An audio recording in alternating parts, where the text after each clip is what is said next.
Now we have gone through our fair share of Pokegirls and Pokemon, Serena breaking the classy sassy trope and being not only one of the best Pokegirls in history, but also one of the best written characters in her respective series. Misty at her time was also a great character, and being iconic as she is, there really wasn't much wrong with her. Some definitely seem to lack character, like May for example, and even Dawn in some cases trying to copy that bossy girl archetype from May. But overall there wasn't really a Pokegirl who was really all that bad.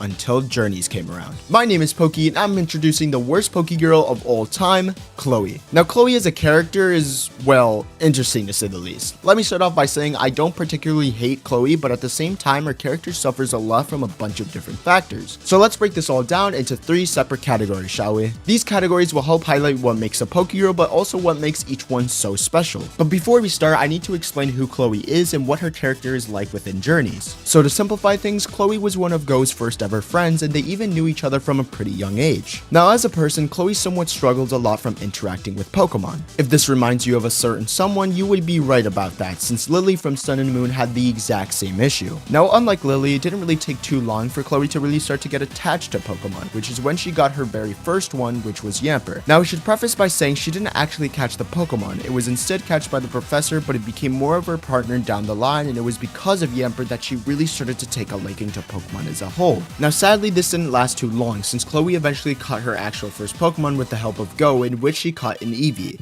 Now unlike Yamper, Chloe's Eevee was really the big stepping stone for her as a character, since it led to a somewhat big arc within Journeys, which for simplicity's sake I'll just call the Eevee arc. In this arc, Chloe goes on to find other trainers with different evolutions, and she goes on to see every single one of them to I guess show where her path as a trainer with an Eevee can go, but whatever. And after the Eevee arc, she then decides she wants to test out performances, and she was influenced when talking to Serena in Journeys and seeing her go off, which is pretty much where her story comes to a conclusion. Now from what I just said, you probably have several questions about her character, and trust me, I did too. But luckily, I'm gonna answer them all here. The first thing we have to address is how Chloe's character is really all over the place and does not manage to land the mark at really anything. For example, at the beginning, she was struggling to interact with Pokemon, but then now she wants to become an actual trainer who then decides she wants to perform. And the problem here is the fact that she's trying to do everything and fails at doing it because she doesn't excel in any part at all. And it doesn't really help that her screen time was just so limited throughout the entirety of the Journey series. It was almost as if they wanted to include her into the group with Ash and Go, but were almost too scared to. Not to mention, all of her character traits are derived from other characters, which isn't really a great look. Having trouble being around Pokemon, oh she's a Lily 2.0. Never mind she wants to become a full-fledged performer, now she's a Serena 2.0, or well a May and Dawn 2.0 I guess too. The point here is, instead of giving her defining traits to help differentiate herself from other Pokegirls, they instead just went and used Control-C on Serena and Lily and pasted it into the Pokemon magic, and boom, this is what we get. Like, I genuinely want to know what the plan was here. The issue with Chloe is that she's a blatant copy and paste of past Pokegirls. And yes, she wasn't as extreme in those particular aspects, like Lily had actual trauma, while Chloe simply just didn't like Pokemon. But again, that doesn't make things any more exciting, and if anything, that just makes it more boring to watch, because she's literally just a normal kid. It's simply very normal for Chloe to feel that she doesn't want to interact or really like Pokemon, because in their universe, it's really common to have a Pokemon or to be around Pokemon. She just thinks it's a normal thing. And even with the change of her character towards the end of the series with the performances, it lasted for like 3 episodes and the series just moved on from her character as a whole.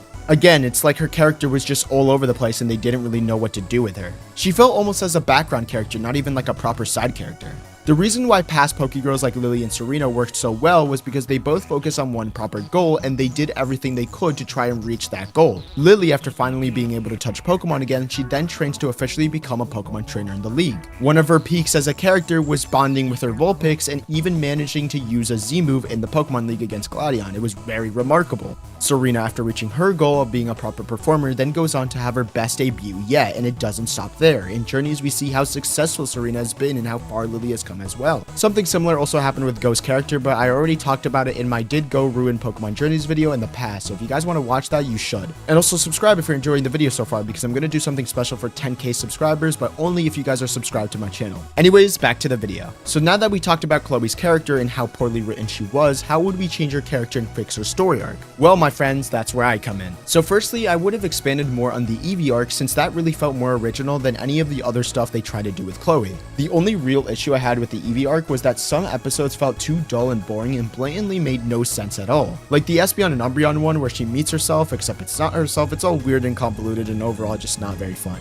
It would have been much better if she could see the other sides of the other evolutions, like meeting Gladion's Umbreon and seeing how much more independent and loyal it is to Gladion. It would have been way more intriguing to see evolutions from trainers we have seen in the past, which would make more sense since the show is literally revolved around that. I also think Chloe's Eevee should have evolved instead of taking similar moves to all the other evolutions. It would have made a lot more sense considering her entire character is trying to find her way, and having her Eevee evolving would have been a great way to sort of parallel her finding her way. Also, quick side note, I know that the Eevee wasn't able to evolve in Journeys. I know they explicitly said that, but I'm just saying that's a poor writing move, alright? Like her seeing herself in Eevee not being able to evolve into another form, but then once she finds herself, Eevee then begins to evolve into whatever complements what she wants to become in the future. I really can't give an answer on what that could be since we just don't get enough screen time with Chloe to actually make it make sense. Because as we talked about earlier, the performances just came out of nowhere and the actual unlikability of Pokemon even made more sense than that. But as for what Chloe's Eevee should have evolved into, that I have a much better answer for. For me personally, I believe that Chloe's Eevee should have evolved into an Espeon, and here's why. The reason being is that Espeon are known for being loyal to its trainers. Even its dex entry states that if it deems their trainer worthy, you will protect them at any cost. Now I know what you might be thinking, this sounds incredibly basic, and on the surface, yeah, that's kinda true. But honestly, I think it's a good move and makes more sense for what Chloe's character was trying to do with the little time we had with her. We know she didn't really understand what her future would be, and Espeon is known for being able to sense people's minds and being a psychic type being able to tell the future, which I think parallels really well with Chloe since she doesn't know her future or could even be scared of failing in whatever she tries to pursue. But all will end up well as her Espeon will never leave her side, and she can be at ease knowing that although she won't know what her future will hold, her Espeon will and will do anything to ensure her happiness and safety, giving her the reassurance she needs to completely understand that it's okay to not know what you want to do in life, and it's completely okay to try things even though you don't have a strong interest in them. You do them anyways because that's what life's all about. It's about taking every opportunity you can get and giving it 100%. I think we can all relate to Chloe on that front. But honestly, I really don't hate Chloe, but I just felt that her character had just so much more potential to really shine and honestly be one of the best Pokegirls in Pokemon history. It's just unfortunate that they really did not flesh out her character. But guys, what do you think of Chloe? Do you think she's poorly written or heck amazingly written? What would you do to fix her character? Let me know in the comments below as I do read a lot of my comments. But that's all Yuki wrote, and I'll see you guys next time.